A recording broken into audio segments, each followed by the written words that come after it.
اعوذ باللہ من الشیطان الرجیم بسم اللہ الرحمن الرحیم۔ میرے پیارے بھائیوں اور بہنوں، آج ہم اس ویڈیو میں بیان کریں گے فتح مکہ کا۔ امید کرتے ہیں کہ آج کی یہ تاریخی بات آپ کو پسند آئے گی اور اپنے دوستوں کے ساتھ بھی شیئر کریں گے۔ لیکن اس سے پہلے آپ سے عرض کرتا چلوں کہ اگر آپ ہمارے چینل راہ حیات پر نئے آئے ہیں تو اس ویڈیو کے نیچے دیے گئے سبسکرائب کے بٹن کو پریس کر دیجئے اور ساتھ میں جڑے ہوئے گھنٹی کے بٹن کو بھی دبا دیجئے تاکہ ایسی مزید معلوماتی ویڈیوز آپ تک بر وقت پہنچتی رہیں۔ اب آتے ہیں آج کے موضوع فتح مکہ کی جانب۔ مکہ میں ابو سفیان بہت بے چین تھا، آج کچھ ہونے والا ہے، وہ بڑبڑایا۔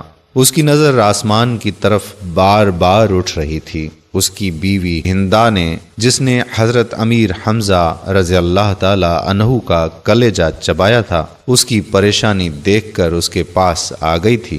بولی، کیا بات ہے، کیوں پریشان ہو؟ ابو سفیان چونکا، کچھ نہیں، طبیعت گھبرا رہی ہے، میں ذرا گھوم کر آتا ہوں۔ وہ یہ کہہ کر گھر کے بیرونی دروازے سے باہر نکل گیا۔ مکہ کی گلیوں سے گھومتے گھومتے وہ اس کی حد تک پہنچ گیا تھا۔ اچانک اس کی نظر شہر سے باہر ایک وسیع میدان پر پڑی۔ ہزاروں مشعلیں روشن تھیں، لوگوں کی چہل پہل ان کی روشنی میں نظر آ رہی تھی، اور بھمبھاہٹ کی آواز تھی جیسے سینکڑوں لوگ دھیمی آواز میں کچھ پڑھ رہے ہوں۔ اس کا دل دھک سے رہ گیا تھا۔ اس نے فیصلہ کیا کہ وہ قریب جا کر دیکھے گا کہ یہ کون لوگ ہیں۔ اتنا تو وہ سمجھ ہی چکا تھا کہ مکہ کے لوگ تو غافلوں کی نیند سو رہے ہیں اور یہ لشکر یقیناً مکہ پر چڑھائی کے لیے ہی آیا ہے۔ وہ جاننا چاہتا تھا کہ یہ کون ہیں۔ وہ آہستہ آہستہ اوٹ لیتا لشکر کے کافی قریب پہنچ چکا تھا۔ کچھ لوگوں کو اس نے پہچان لیا تھا۔ یہ اس کے اپنے ہی لوگ تھے جو مسلمان ہو چکے تھے اور مدینہ ہجرت کر چکے تھے۔ اس کا دل ڈوب رہا تھا۔ وہ سمجھ گیا تھا کہ یہ لشکر مسلمانوں کا ہے اور یقیناً محمد صلی اللہ علیہ وآلہ وسلم اپنے جانساروں کے ساتھ مکہ آ پہنچے ہیں۔ وہ چھپ کر حالات کا جائزہ لے ہی رہا تھا کہ عقب سے کسی نے اس کی گردن پر تلوار رکھ دی۔ اس کا اوپر کا سانس اوپر اور نیچے کا نیچے رہ گیا تھا۔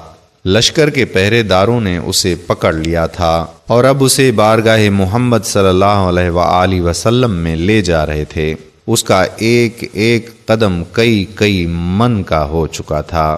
ہر قدم پر اسے اپنے کرتوت یاد آ رہے تھے۔ جنگ بدر، احد، خندق، خیبر سب اس کی آنکھوں کے سامنے ناچ رہی تھیں۔ اسے یاد آ رہا تھا کہ اس نے کیسے سرداران مکہ کو اکٹھا کیا تھا محمد صلی اللہ علیہ وآلہ وسلم کو قتل کرنے کے لیے، کیسے نجاشی کے دربار میں جا کر تقریر کی تھی کہ یہ مسلمان ہمارے غلام اور باغی ہیں، ان کو ہمیں واپس دو۔ کیسے اس کی بیوی ہندا نے امیر حمزہ کو اپنے غلام حبشی کے ذریعے شہید کروا کر ان کا سینہ چاک کر کے ان کا کلیجہ نکال کر چبایا اور ناک اور کان کاٹ کر گلے میں ہار بنا کر ڈالے تھے، اور اب اسے اسی محمد صلی اللہ علیہ وآلہ وسلم کے سامنے پیش کیا جا رہا تھا۔ اسے یقین تھا کہ اس کی روایت کے مطابق اس جیسے دہشت گرد کو فوراً تہہ تیغ کر دیا جائے گا۔ ادھر بارگاہ رحمت للعالمین میں اصحاب رضوان اللہ علیہم جمع تھے اور صبح کے اقدامات کے بارے میں مشاورت چل رہی تھی کہ کسی نے آ کر ابو سفیان کی گرفتاری کی خبر دے دی۔ اللہ اکبر! خیمے میں نعرہ تکبیر بلند ہوا۔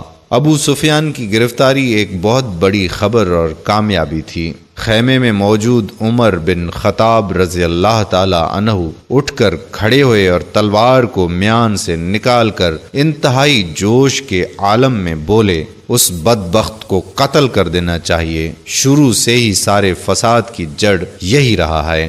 چہرہ مبارک رحمت للعالمین پر تبسم نمودار ہوا اور ان کی دلوں میں اترتی ہوئی آواز گونجی، بیٹھ جاؤ عمر، اسے آنے دو۔ عمر ابن خطاب آنکھوں میں غیظ لیے حکم رسول صلی اللہ علیہ وآلہ وسلم کی اطاعت میں بیٹھ تو گئے، لیکن ان کے چہرے کی سرخی بتا رہی تھی کہ ان کا بس چلتا تو ابو سفیان کے ٹکڑے کر ڈالتے۔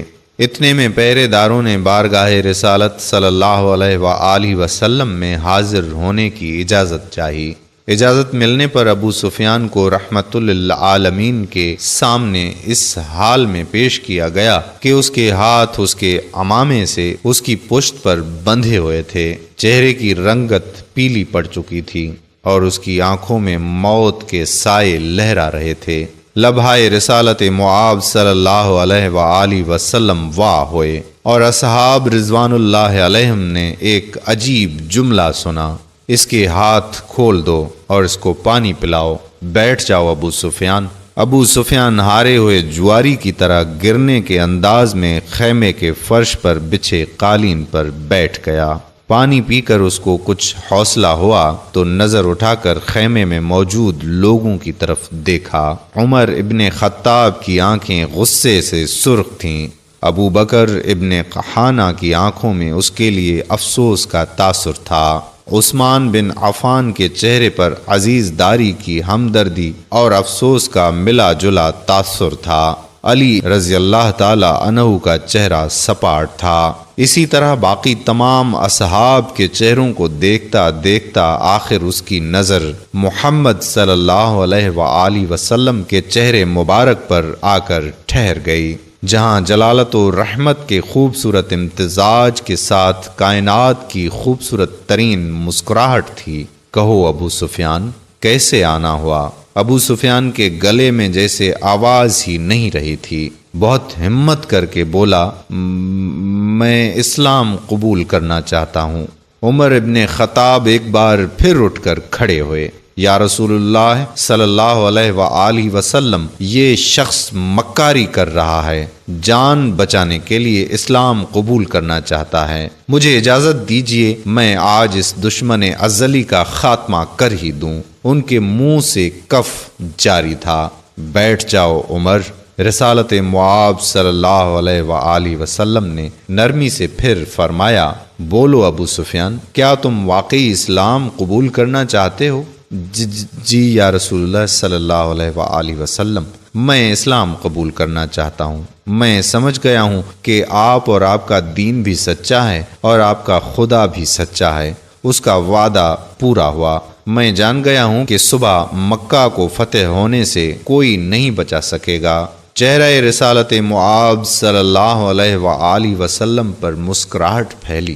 ٹھیک ہے ابو سفیان، تو میں تمہیں اسلام کی دعوت دیتا ہوں اور تمہاری درخواست قبول کرتا ہوں، جاؤ تم آزاد ہو۔ صبح ہم مکہ میں داخل ہوں گے انشاءاللہ۔ میں تمہارے گھر کو، جہاں آج تک اسلام اور ہمارے خلاف سازشیں ہوتی رہیں، جائے امن قرار دیتا ہوں۔ جو تمہارے گھر میں پناہ لے لے گا وہ محفوظ ہے۔ ابو سفیان کی آنکھیں حیرت سے پھٹتی جا رہی تھیں۔ میرے آقا صلی اللہ علیہ وآلہ وسلم فرمانے لگے، اور مکہ والوں سے کہنا کہ جو بیت اللہ میں داخل ہو گیا اس کو امان ہے، جو اپنی کسی عبادت گاہ میں چلا گیا اس کو امان ہے، یہاں تک کہ جو اپنے گھروں میں بیٹھا رہا اس کو امان ہے۔ جاؤ ابو سفیان، جاؤ اور جا کر صبح ہماری آمد کا انتظار کرو، اور کہنا مکہ والوں سے کہ ہماری کوئی تلوار میان سے باہر نہیں ہوگی، ہمارا کوئی تیر ترکش سے باہر نہیں ہوگا، ہمارا کوئی نیزہ کسی کی طرف سیدھا نہیں ہوگا جب تک کہ کوئی ہمارے ساتھ لڑنا نہ چاہے۔ ابو سفیان نے حیرت سے محمد صلی اللہ علیہ وآلہ وسلم کی طرف دیکھا اور کانپتے ہوئے ہونٹوں سے بولنا شروع کیا، اشہد اللہ الہ الا اللہ و اشہد ان محمدً عبدہ و رسولہ۔ سب سے پہلے عمر ابن خطاب آگے بڑھے اور ابو سفیان کو گلے سے لگایا۔ مرحبا اے ابو سفیان، اب سے تم ہمارے دینی بھائی ہو، تمہاری جان و مال ہمارے اوپر ویسے ہی حرام ہو گیا جیسے کہ ہر مسلمان کا دوسرے پر حرام ہے۔ تم کو مبارک ہو کہ تمہاری پچھلی ساری خطائیں معاف کر دی گئیں اور اللہ تبارک و تعالی تمہارے پچھلے گناہ معاف فرمائے۔ ابو سفیان حیرت سے خطاب کے بیٹے کو دیکھ رہا تھا۔ یہ وہی تھا کہ چند لمحے پہلے جس کی آنکھوں میں اس کے لیے شدید نفرت اور غصہ تھا اور جو اس کی جان لینا چاہتا تھا، اب وہی اس کو گلے سے لگا کر بھائی بول رہا تھا۔ یہ کیسا دین ہے، یہ کیسے لوگ ہیں۔ سب سے گلے مل کر اور رسول اللہ صلی اللہ علیہ وآلہ وسلم کے ہاتھوں پر بوسہ دے کر ابو سفیان خیمے سے باہر نکل گیا۔ وہ دہشت گرد ابو سفیان کے جس کے شر سے مسلمان آج تک تنگ تھے، انہی کے درمیان سے سلامتی سے گزرتا ہوا جا رہا تھا۔ جہاں سے گزرتا اس اسلامی لشکر کا ہر فرد، ہر جنگجو، ہر سپاہی جو تھوڑی دیر پہلے اس کی جان کے دشمن تھے، اب آگے بڑھ بڑھ کر اس سے مصافحہ کر رہے تھے، اسے مبارکباد دے رہے تھے، خوش آمدید کہہ رہے تھے۔